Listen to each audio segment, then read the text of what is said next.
지금부터 제15차 수석 보좌관회의를 시작하겠습니다. 대통령께서 모두 말씀을 하시겠습니다. 네. 여기는 비서관 이상은 다 참석하고 있죠. 극히 일부 보직을 제외하고 대부분 이제 대통령실 참모들이 다 구성이 된 것 같아요. 근데 언젠가 시간이 되면 우리 전체 대통령실 직원들 모임을 한번 했으면 좋겠는데 아직 한 번도 못한 것 같습니다. 근데 공간이 지금 마땅치가 않죠. 그건 다 나중에 한번 하더라도 어떤 비서관님들 거의 대부분 또 모여 있으니까 제가 한 말씀 드리도록 하겠습니다. 우리가 이제 일을 하다 보면 맨날 똑같은 일이 반복되니까 내가 하는 일이 어떤 의미를 가지는지에 대해서 가끔씩 잊어버리거나 경시하게 될 때가 있는 것 같습니다.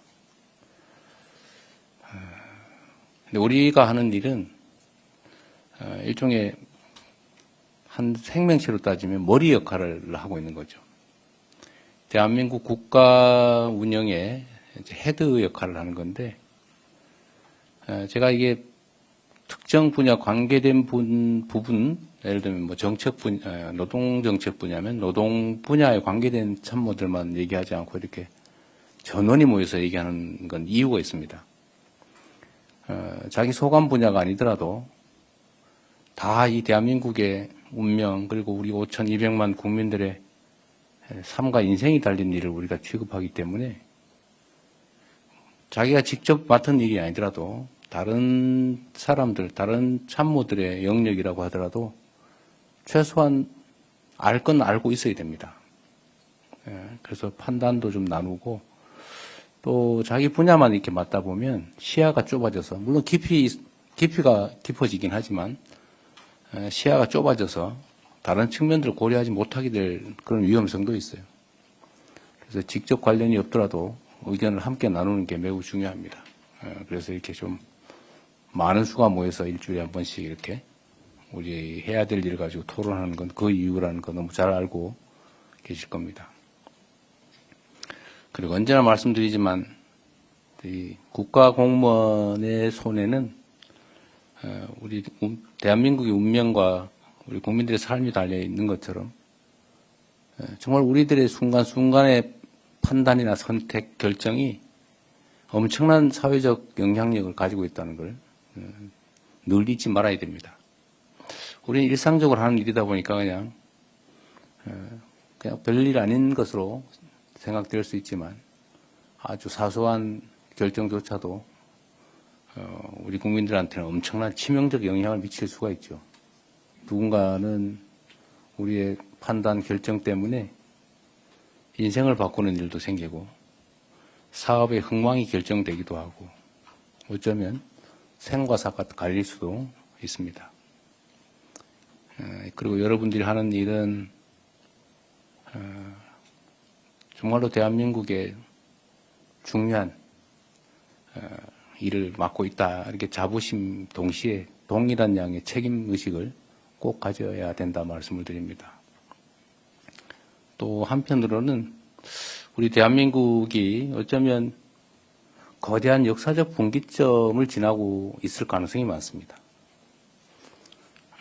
흥하냐 망하냐 또 국제사회의 상황도 매우 복합적이고 어렵고 또 우리 스스로의 오늘 검토하게 될 일은 성장 잠재력 문제도 사실 매우 심각하죠. 이게 정권마다 1%씩 잠재 성장률이 떨어져가지고 곧 마이너스로 좀 갈 수도 있는 그런 상황입니다. 우리는 이 상황을 역전시켜야 될 그런 의무가 있는 사람들이죠. 그래서 이 자리에 또는 대통령실에서 일하는 뭐 길다면 길고 짧다면 짧은 이 시간이 역사에 기록될 정말 중요한 순간이다 라고 생각하고 정말 큰 책임감을 가져주시기 바랍니다.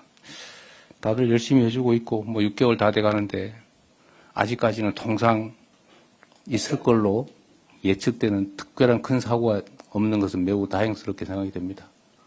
다들 자중하고 최선을 다한 결과라고 생각돼서 감사하게 생각합니다. 어쨌든 좀 더 큰 책임감으로 또 좀 더 큰 자신감 또 자부심으로 업무에 임해 주시길 바랍니다.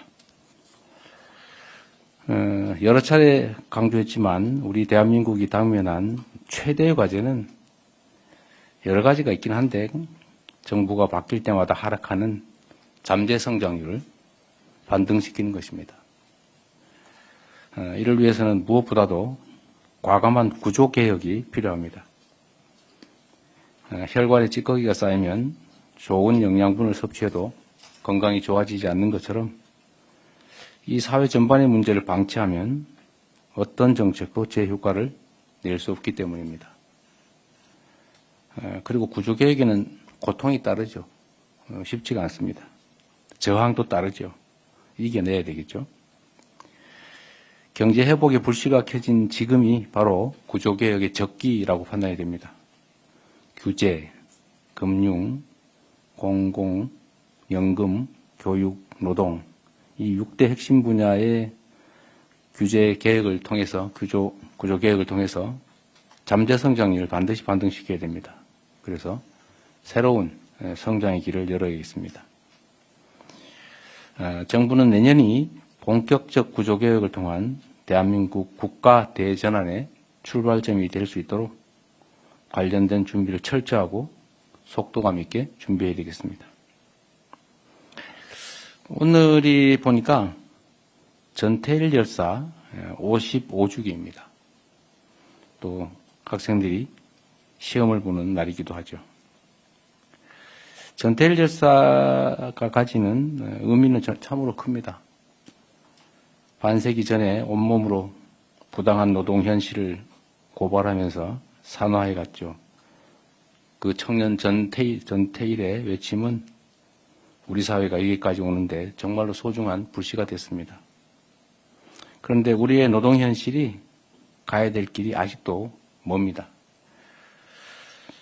최근 울산 화력에서 발생한 안타까운 사건에서 보는 것처럼 지금도 수많은 전태일들이 일터에서 생과 사의 경계에 놓여 있습니다. 제가 매일 받아보는 일보에 의하면 충분히 예측되는 추락사고 또 폐쇄 공간의 질식사고 이건 얼마든지 예측되는데 계속 반복적으로 벌어지고 있어요. 그런 일이 계속 생겼어야 되겠습니까? 이제 먹고 살자고 갔던 일터에서 다치거나 죽는 일이 더 이상 반복돼서는 안 되겠습니다. 뭐 피할 수 없다면 어쩔 수 없겠지만 그러나 조금만 신경 쓰면 피할 수 있는 일들이 계속 반복되는 참으로 안타깝고 국제사회에서 볼 때는 참으로 수치스러운 일입니다. 산업안전의 패러다임 그리고 인식을 근본에서 새롭게 바꿔야 됩니다. 정부는 안전 중심의 현장 관리 체계 구축에 힘을 쓰고 기업들도 이 안전이라고 하는 문제를 줄여야 될 비용이라는 측면에서 접근할 게 아니고 당연히 늘려가야 될 투자다라는 인식을 갖춰야 할 겁니다. 관계부처들이 겨울철 위험 사업장에 대한 안전 점검도 서두르도록 조치해 주시기 바랍니다. 경사노위가 지금 이제 겨우 구성이 되고 있습니다. 김지영 전 대법관께서 경사노위 위원장을 맡아주시기 위해서 이 자리를 빌어서 감사하다는 말씀드립니다. 산업안전과 더불어서 우리 사회가 저출생, 고령화, 인공지능 혁명에 따른 산업기술 대전환의 시대를 맞이해서 여러 대내외적인 도전과제에 직면해 있습니다. 일자리, 노동시간, 정년 문제 어느 것 하나 만만치가 않습니다. 노동자와 사용자 그리고 정부가 상호 존중과 상생의 정신으로 국가적인 난제들을 하나씩 풀어나가야 되겠습니다. 사람 사는 세상에서 의견이 다른 건 너무 당연합니다. 또 입장이 다른 것도 당연하죠. 다르고 갈등 생긴다고 해서 피하면 아무것도 되지 않습니다. 오히려 갈등이 대립으로 격화될 수도 있죠. 앞으로는 피하지 말고 당당하게 맞닥뜨려서 서로의 의견을 제시하고 또 상대의 입장을 인정하고 타협하고 설득하고 조정해가면서 우리 사회의 큰 문제들을 하나씩 좀 해결해가면 좋겠습니다. 사회적 대화와 협력을 통해서 마주한 난제들을 해결해 나갈 수 있도록 경사노위의 조속한 정상화에 노사가 함께 힘을 합쳐주시고 작은 차이를 넘어서 우리 공동체 모두가 함께 잘 살 수 있는 더 나은 세상을 향해서 손잡고 힘있게 나아가면 좋겠습니다. 이상입니다.